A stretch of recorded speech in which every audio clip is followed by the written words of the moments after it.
نه دلته د سره موږ لګیا یو نور ما خوار کو خزه بس لري کوي زل لري کوي جواب اوس ما وردی ولا وتښتې ده هغه لاس د قیمت کې لا د کرمه چې بندونه تړلي الله انهم المفسدون. اول خدا آیات دې ځای کې غلط ویلو الله انهم المفسدون. ټول لیدونکو ولیدو دلته موږ تاسو سره علما را سره دي حفاظ قرا خلق را سره دي. اول خو دې آیات انسان کمزور ده خیر د غلطي ورنش او اشرف غنیم کمزور ده دنه موږ غوښتنه دا و چې د آیات تفسیر او شان نزول وایا. دا خلق خو د ما هدف دا و دوی چې کله راشي دوی وایي چې ته د امتحان اخلي. امتحان خود در نه اخلم. ته ولې د کله چې د قرآن زور او زیر باندې څوک کافر کوي ته باید پیغه عالم وي. دا ور د کمای خلاص ک بیا د کته کومه ته کله چې د قرآن او سنت نه بحث کوي ته چې د قرآن یو آیات وایي او قرآن آیات په بل چا باندې تطبیقوي نو خو د آیات الفاظ به ویلی شي د آیات معنا به کولی شي د آیات تفسیر قاری صاحب محترم کولی شي د آیات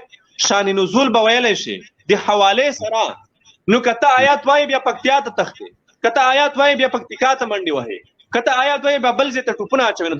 دا خو منطقي بحث نه ده وروره دا خو دینی او علمي بحث نه ده. که تاسو علمي بحث کولی شئ یو آیات چې وایي د آیات تفسیر معنا شان نزول دا هر څه ووایي. قاری صاحب محترم که دماغ غاګ راځي دلته یو بل وړوکی مفتیم راغلی ده اصلا کې نوم دا فهیم شینواری په نامه د انګار خان راغلی ده. دې بله ورځ له اروپا نه ډوزې ویشتلې چې طالبان چې ګیر کوئ نو چې وزنه یې په دې سر سره ولی ویډیو متې کوئ لږ صبر وکړه ودرېږه ما سره ویډیو ده را سره منافق ته ویډیو ده را سره ویډیو ده را سره ثبوت سره راوړم خو پلیک راکړه لږ صبر وکړه لږ صبر دا دې پلیک رم دي چې پلیک راځه لږ صبر وکړه ته صبر وکړه ما خلاص نه کې ګوره ما بل کوم ویلی دا ما زه درته ما خلاص نه کې زه دې پوره ځان نه بنجاره مو جوړه خو لږ صبر وکړه ته لږ قاری صاحب اول خو دغه اروپا میشتو سوسیال خورو ته همدغه خبیث شینواری څه وایي طالبان چې ګیر کوئ زندان ته مه بوځئ یو په دې سر سرولی تر څو حقوق بشر تاسو نه پوښتنه ونه کړي نو هغوی مړي چاته مه ښیي په خوړونو په ریګونو کې. دا د یوه خبره. طالبان خوارج دي خوارج دې جناب نه به اوس پوښتنه وکړو چې په کومو دلایلو خوارج دي. ثبوتونه ټول زه په همدغه لایف کې درته وړاندې کوم او د ملالۍ شینواري قضیه به له ده نه پوښتنه وکړو. دا یې راجګېږي که چېرته دوی نه راندي ما پرون هم دوی ته ویلي دي را دي چې افغانستان تل اروپا نه ډوزې مه ولئ له هغه جې نه هوایي ډزې مه کوئ سپږمۍ ته مه غاپئ د تاسو هېڅ فایده نه کوي. که چېرته رښتیا د مقابلې خلک یاستئ راسئ تاسو د اردو تر څنګ ودرېږئ د اشرف غني د حکومت ملاتړ وکړئ که طالب په سر ولې که په خېټه ولې هغه بیا د تا کار ده او نه مو تر اوسه پې باندې سرپه کړې ده.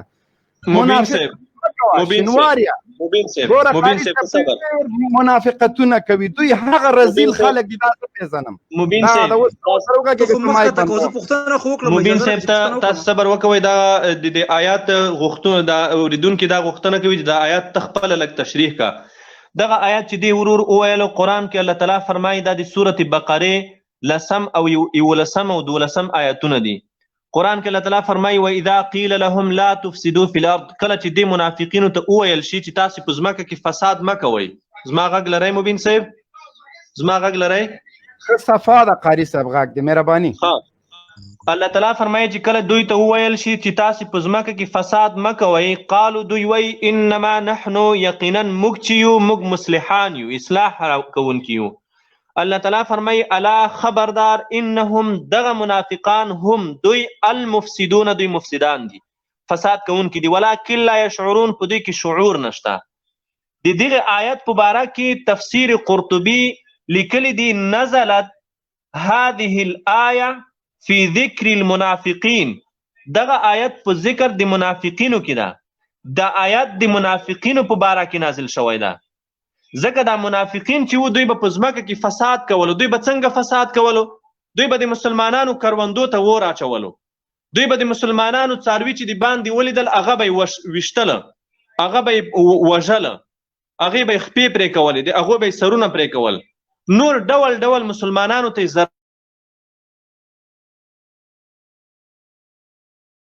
نور قسمه مسلمانانو جاسوسي کوله کفارو ته رومیانو ته یا د مکې مشرکینو ته یا نورو کفارو ته د مسلمانانو جاسوسي کوله. کله به چې مسلمانان غزا ته ووتل دوی به د مسلمانانو حال د کفارو سره شریکولو. دغه خلک وو. قرآن کې الله تعالی دوی ته فرمایي چې دوی ته چې کله وویل شي چې تاسې په ځمکه کې فساد مه کوئ، په ځمکه کې فساد مه کوئ، دوی وایي چې موږ اصلاح کوو. په خوله دوی وایي چې موږ اصلاح کوو، لکه نن دغه منافقین چې وایي عملی منافقین. الله تعالی فرمایي چې دوی مفسدان دي، دا خلک مفسدان دي. نو دلته د فساد فی الارض نه هغه څه مراد دي چې هغه د مسلمانانو د مالونو تخریب ده. لکه نن چې د CIA ملیشې ځي یو کلي ته ځي، په کلي کې دکان نه پرېږدي، حیوان نه پرېږدي، انسان نه پرېږدي، بسته مارکیټونه یې د منځه یوړل، بسته مارکیټونه یې ړنګ کړل. دا په هیواد کې په ټولو ولایتونو کې کله چې دوی په یو کور چاپه وهي هغه کور کې مالونه هم وژني، هغه کور کې ماشومان هم وژني، هغه کور کې مال هم تخریبوي، هر څه د منځه وړي. دغه صفت د مدینې منورې د منافقینو هم و چې دوی به د مسلمانانو مالونه تخریبول، د مسلمانانو مالونو ته به په پټه زیان رسولو. دغه آیتونه د مدینې منورې د منافقینو په باره کې نازل شوي دي. دغه آیتونه چې د کوم ډول تطبیق کړل د موږ د ده سره لانجه دا وه چې ته د آیتونه تطبیقوي نو ته باید د حواله ووایې، د تفسیر حواله ووایې چې کوم تفسیر لیکلی دی. دا دغه خلکو نه د موږ هر وخت غوښتنه دا وي چې کله تاسې د یوه آیت نه بحث کوئ نو محترمینو د آیت معنا هم کوئ، د آیت الفاظ هم صحیح وایئ، د آیت تفسیر هم کوئ، شان نزول هم سره د حوالې وایئ. کله چې تاسې دغه شیان نه وزده یا د یوه حدیث مع الفاظ سم نشئ ویلی، یا د قرآن د یوه آیت معنا اقلا نشئ کولی، یو حواله نشئ ویلی، نو لطفا بیا عقلي دلایل وایئ خو قرآن ته مه راځئ، د قرآن آیت مه وایئ، ځکه قرآن چې دا د الله کتاب ده، په دې باندې کې دروغ نه ویل کېږي، د دې الفاظ باید صحیح وویل شي، د دې معنا باید صحیح وشي، د دې تعبیر او تفسیر باید صحیح وشي. داسې مه کوئ چې تاسې د قرآن د آیتونو تعبیر او تفسیر غلط کوئ. الله تعالی فرمایي چې قرآن کې الله تعالی فرمایي د دوی په باره کې وَإِذَا قِيلَ لَهُمْ أَيْ لِهَؤُلَاءِ تفسیر الجلالین وګورئ، وَإِذَا قِيلَ لَهُمْ أَيْ لِهَؤُلَاءِ الْمُنَافِقِينَ لَا تُفْسِدُوا فِي الْأَرْضِ، تاسې فساد مه کوئ فی الارض. جلالین څه وایي؟ بالکفر والتعویق عن الایمان. ملګرو لایف شیر کوي. بالکفر والتعویق عن الایمان، په کفر سره او د خلکو په منع کولو سره د ایمان نه. فساد فی الارض نه څه مراد دی؟ فساد فی الارض نه دا ستا د CIA ملیشې چې څه کوي دغه مراد دی، چې خلک کفر ته رابولي، خلک د ایمان نه منع کوي، جماعتونه بمباروي، مدرسې بمباروي، د اسلام د مقدساتو د اسلام د شعائرو توهین کوي، د نیویارک او د واشنگټن امنیت ساتي په ډېر افتخار، په ډېر افتخار وایي چې موږ د نړۍ د امنیت په لومړۍ کرښه کې یو. دغه مراد دی. قالوا انما نحن مصلحون، تفسیر جلالین یہی وليس ما نحن فيه بفساد، موږ دوی یې چې هغه فساد نه ده. قال الله تعالى ردا عليهم، الله تعالی دی رد وجنی الا تنبیه ده للتنبیه انهم هم المفسدون ولكن لا يشعرون بذلك. ما تاسو ته تفسیر کچې ته دغه ورور داسې تفسیر موږ ته کړی وای د حوالې سره، موږ تاسو به قانع شوي وای، موږ تاسو به د ملت به ټول قانع شوی وای، دا ټول اوریدونکي به قانع شوي وای. تا ول آیت نشي ویلی، بیا د آیت معنا نشي کولی، بیا د آیت تفسیر نشي کولی، بیا د آیت شان نزول نشي ویلی، بیا د تفسیر حواله نشي ویلی. نو تا ته در پیښه څه ده چې ته آیات وایي، تا ته در پیښه څه ده چې ته حدیث وایي. دا خو څه د جومات مخ ته د سپینګیرو بنډار نه ده چې مازدیګر لمانځه نه وروسته ورته کښېنې بس بنډار کوه چې څه دې وویل، یا د خیاطانو منطق خو نه ده، دا خو قرآن ده وروره، دا خو د الله کتاب ده، دا خو تحریف نه مني، دلته خو تحریف نه کېږي. نه قاری صاحب اجازه ده زموږ بیا د روژه ماتي وخت دی. قاری صاحب محترم د ډاکټر صاحب نه لاندې چې دا څه نومېږي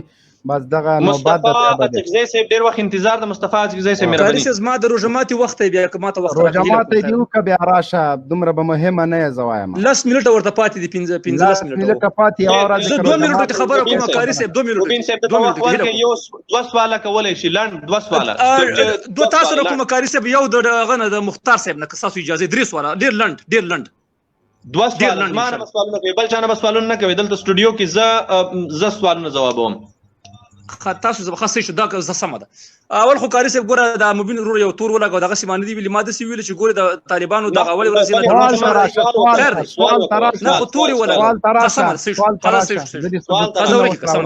تمام ده کاری صاحب تاسو ته مختار صاحب ته شاه محمود صاحب ته اچغزي صاحب ته او سره مبین که څه هم بیګای ما ته کنځلې وکړه خو زه خیر سلامونه ورته وړاندې کوم ټول ته منافقه دا دروغ مو وایه کنه منافقه بیګا د ما ته پلار یاد کو والله بالله په سم متل پلار درته یاد خیر دغه نه تیر شه ما بخله بسباله ما بخله ورو پرې اجازه راکړه ماونه بکې اجازه راکړه د خاورې په لاس کې د ما ته کنځلې وکړي اجازه راکړه کاری سه پښتنه دادا تاسو په هغه باندې ګور نیو کې کړی هغه د بارو ذکاری نه ما خو هغه د آیات راوړو درته ویلوستو خیر تاسو ورته چې دی لکه تشریح کو ورته موسم کو ډیره مننه تاسو د حماسي سه په هغه هغه باندې په دغه باندې چې کومې د پسونو خبره کړې دا څه جواب لري قاری صاحب دا ډیر منافق سړی ده دا ډیر دا ز پیژنم دا د سوال وانه مبین صاحب د څه ویل مبین صاحب د حماسي په باره کې خبرې کوي هغه بار تاسو ټول تشریح ورکړي حماسي صاحب خپل مبین صاحب ته مال پرې دغه ځای کې دا وضاحت وکوم زه دا وضاحت بیا وکوم ته خو ما خبر نه پوره کړی کاری صاحب سوال نه دی پوره شوی وروره بس والله که سوال پوره شوی په دی ویل بس د پوه نه خو زه ما څه ویل توهین نه زه پښتنه کوم درنه ځان خبرو مو کاری سه محترم ځان خبرو مته کاری آیات او حدیث نه خبري دی اشرف غنی دی امنت بالله په باره کې څه وایي ګوره ته اسما پرېږده ما پرېږده تاسو سوال جواب کوم او کاری سه ما پښتنه نه پوره کړی حماسي صاحب په اړه تاسو کولې دا څوره چې مسلسل کوم زه بل پښتنه لرم وک تاسو مهرباني وکړئ خبرې ته غوږ ونیسئ زه دا تشریح وکوم که تا کوم تاسو خو نه کوي نو چې سړی بیا سوال وکوه بیا سوال بند کړئ دا خو نه کوي چې منافقت دی والله مداخله مکوه کاری سه ما پښتنه نه پوره زه تشریح کوم چې کله تاسو په تاسو باندې تشریح کوي په سوال وکوه مبین صاحب پوره تشریح ورکی کته سټوډیو نه ښکته کا زه تشریح کوم تاسو زه تشریح کوم چې تاسو کوم سوال پاتې شوم دلته سټوډیو کې پاتې شرا سره مبین صاحب دایمه ما باس سټوډیو نه وځي زه تشریح کوم که تاسو کوم سوال پاتې شو باقی نو بیا تاسو بیا وایي حماسي صاحب په اړه تاسو سوال دي پسونو په باره کې پسونو باره کې چې پسونه له اسمان نه څنګه کته کیږي آفرین پسونه د اسمان نه راخ کته کیدلای شي محترمه زموږ مسلمانان یو یا اهل سنت والجماعت یا احناف یو د موږ تاسو عقیده دا ده چې کرامت حق ده او کرامت څه معنی کرامت دی الله دی یو نیک بنده څخه خارق العادت کار څرګندیدلو ته کرامت وایي دی الله دی یو نیک بنده نه داسې یو کار څرګند شي چې هغه عادتن ممکن نه وي عادتن دا ممکن نه ده چې ورته پسونه راشي دی ونې سره کوړي بیا چیرته وي دا ممکن عادتن نه ده ولی کرامتن دا ممکنه ده دا د کرامت معنا ده موږ د جهاد سلګونه کرامتونه لیدلې دي زه یو ادنا مجاهد یم د الله یو ګناهګار مجاهد یم ما په خپل سترګو د جهاد داسې کرامتونه لیدلې دي که زه دلته ووایم دغه ماده پرستان او دغه سیکولران به په ما پسې استهزاء کوي خو د موږ او د دوی دغه استهزاء ته اعتنا باید مسلمانان ځکه ونه کوي چې موږ تاسو په کرامت ایمان لرو کرامت د الله د نیک بنده نه داسې یو څه څرګندیدلو ته وایي چې هغه عادتن ممکن نه وي عادتن ممکن نه ده چې یو ورید پسه تاته راشي ولی کرامت ممکن ده دا د کرامت لرویه دغه خلک چې کوم استدلال کوي دوی د کتاب نه کوي کرامت د کتاب نه تعریف کی کرامت د فقهاو د عبارتونو نه تعریف کی کرامت د موږ د عقیدې د کتابونو نه تعریف کی چې کرامت څه ته وایي کرامت هم دې ته وایي دا د موږ د جهاد کرامتونه دي موږ د جهاد پښتنه پوره نه دا هغه لګي تشریح ورکړي چې بغون د کار دی ولا زما پښتنه بل شي دی دا بل شي کوي کاري څه ته خبر راکې لګي صبر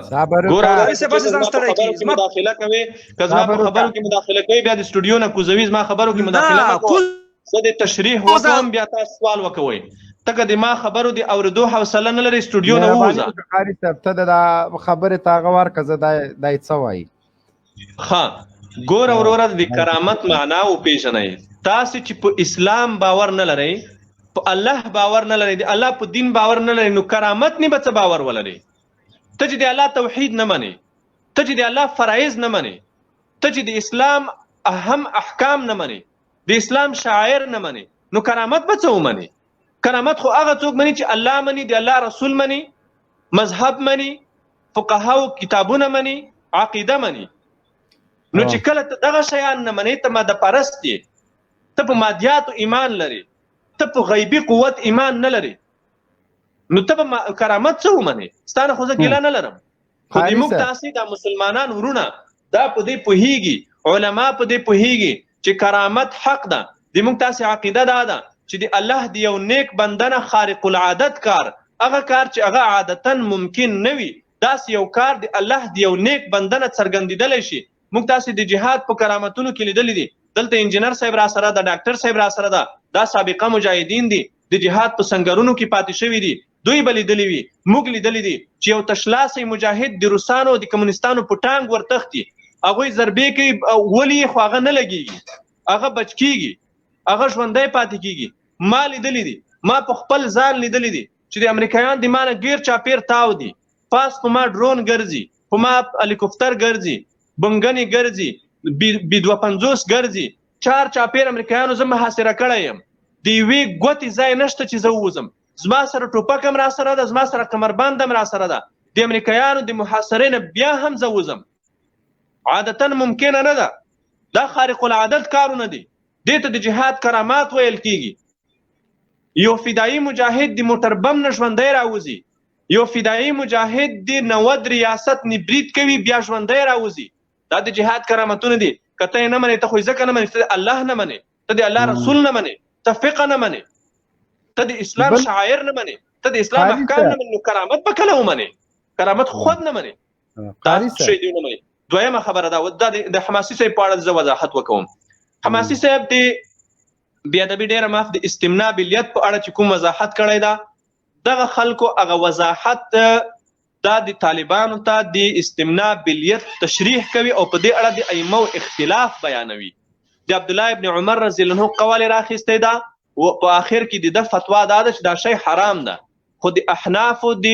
علماو په نیز په وخت د شدت خوف د زنا کې دا شی جایز ده. دا د موږ تاسو د احنافو فتوا هم ده چې کله سړی په زنا باندې ویریږي او یقیني وي چې دی په زنا کې واقع کیږي، بیا دا شی جایز ده. دا بحث په دې اړه شوی ده. خو دغه خلک چې نه اسلام مني، نه ټوله ورځ د اسلام شاعرو ته سپکاوی کوي، اسلام زموږ دین دی، موږ باندې ایمان لرو، سره انګریزان مسلمان د کافر دی او افغان کور ته اړوي، هغه سړی دی عمر بولي الیاذ بالله، هغه سړی دی علي بولي، حمزه بولي رضی الله عنهم. قاری صاحب لوی کرامت دینه بل کوم ده چې د ناټو 48 هیوادونه، د کابل مزدور اداره، اربکای، داعش، دا ټول یو تشلاسی طالب په سر په زنګین ټوپک باندې ماته خوري، نو پسونه څه معنا لري؟ هغه ناټو، هغه امریکا چې د غرور ښکرې له اسمان سره لګېده، تا ونه لیدل شینواریا سکشویانو د اروپا، تاسو ونه لیدل چې همدغه طالب ته ګونډه سو، هغه څوک چې دوی ورته زولني اچولي او په زندان کې اچولي، له ټولو انساني کراماتو نه بې برخې وو، انساني حقوق نه ورکول. نن د همغه طالب زنداني په مخ کې همدغه امریکا او ناټو ګونډه ده، دا کرامت نه بولې. هغه ټرمپ چې په ټونس بم باندې مذاکرات لغوه کړ، په ټیکټر بم یې بیرته شروع کړل، دې ته ته څه شی وایې؟ اوله او دا پسونه خو معمولي خبره ده. کینه بنجارتوب د کوه بنجاره ستا تخلص بنجاره شو، سوسیال خور نه یم، منافق نه یم، او خدای به وخت راولي کنران یې راسي افغانستان ته. قاری صاحب مولا الله سوارکه ډاکټر صاحب ته مهرباني وکړه، یو سوال دله تانم درلوده، د ادب په چوکاټ کې که سوال کوي کنې لکۍ د دې در باندې قوم بوج د له لایف نه باسي. ګوره نه ګوره توهین مه کوه، توهین مه کوه ډاکټر صاحب، ماته معلومې زه د توهین مه کوه ډاکټر صاحب، دروغ تور مه لګوه ډاکټر صاحب. کینه لوچکه، نه کینه بنجاره، کینه لوچک انسانه کم اصله، زه د پیر نه مارکا د ملالۍ شینواري غم دی اولو که بیا پاس له هغه راز دلته خبرې کوه. بل ورور ته اجازه ورکړئ چې خبرې وکړي، انګاره ما تا ته ښکنځلې نه دي کړی او نیک قوم هم درته د شړونګا بابا ته د امنت بالله ور زده که، جنازه ور زده که چې په جنازو کې استراري ناستې کوي. خبرې ورته زده که یاره نن خو یو رقم خیزونه نه وهل بر هر بر حیران پاتې هغه خر چې په ونه خیزولی و هغه خر له شپړونګا بابا نه جوړ سوی ده دلته وګوره قسم د زه ورته حیران پاتې یم ډاکټر صاحب چې د دغه ولسمشر په جای بیادبي دې ماپي که دوی هغه ګوړه خر راوستی او ارک یې کېنولی وای نن به د ارک حالت داسې نه و نه شاعر ده نه کوم فیلسوف ده نه عالم ده نه پښتون ده نه تاجک ده نه ازبک ده نه انګریز ده دغه امریکانو څه بلا موږ ته روزلې ده راوستی ده په دې ارک نن یې ویلې چې نن ورځ دپاره زه شویه یم او ازاره یم نن یې وویلې نن یې ویلې دغه ګل محمد اوچت که څوک ده په نوم د ګل محمد که سوال کوې سوال وکړه زه سوال کوم ګوره بنجاره وخت راکړه ما پرېږدي دا خبرې مه کوئ ګوره مې اوچت او دا ولې اوچتې چې یو بل ته تاسو په کار کېږئ مې